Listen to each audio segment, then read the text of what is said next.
Il y a très longtemps, en Égypte, vivait un bébé nommé Moïse.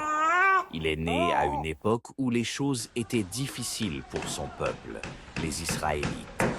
Le pharaon, qui était roi d'Égypte, avait peur de leur nombre croissant. Il a donc établi une mauvaise règle. Tous les petits garçons des Israélites devaient être enlevés.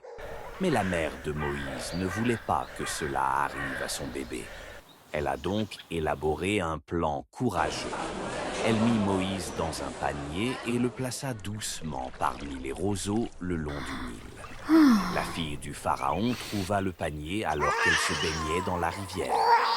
Elle a eu pitié du bébé qui pleurait et a décidé de prendre soin de lui. Moïse a donc grandi dans le palais du pharaon comme un prince d'Égypte, même s'il était en réalité un Israélite.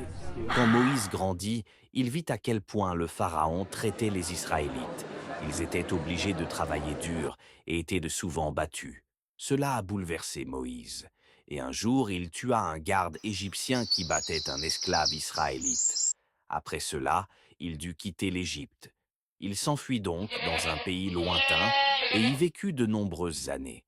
Puis quelque chose d'incroyable s'est produit. Dieu a parlé à Moïse depuis un buisson ardent qui n'a pas brûlé. Dieu a dit à Moïse de retourner en Égypte et de demander au Pharaon de libérer les Israélites. Retourner en Égypte n'a pas été facile. Le Pharaon ne voulait pas écouter Moïse. Alors Dieu envoya 10 plaies pour convaincre le Pharaon. Il y avait des grenouilles partout, des insectes et même de l'obscurité pendant la journée.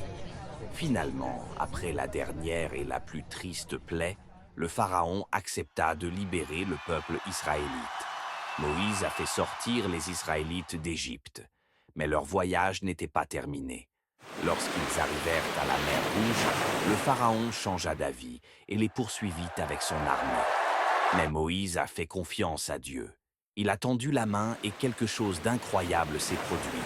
La mer se fendit en deux et les Israélites la traversèrent sur la terre ferme.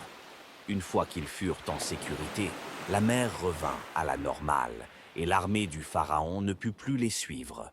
Moïse et les Israélites étaient enfin libres. Ils ont voyagé longtemps pour atteindre une montagne spéciale appelée Sinaï. Là, Dieu a donné à Moïse les 10 commandements, qui étaient des règles importantes sur la façon de vivre et d'être bons les uns envers les autres. La vie de Moïse était pleine d'aventures et de miracles. Il a commencé comme un bébé dans un panier et a grandi pour devenir un grand leader qui a aidé son peuple à trouver la liberté et lui a montré le chemin pour vivre avec bonté et justice.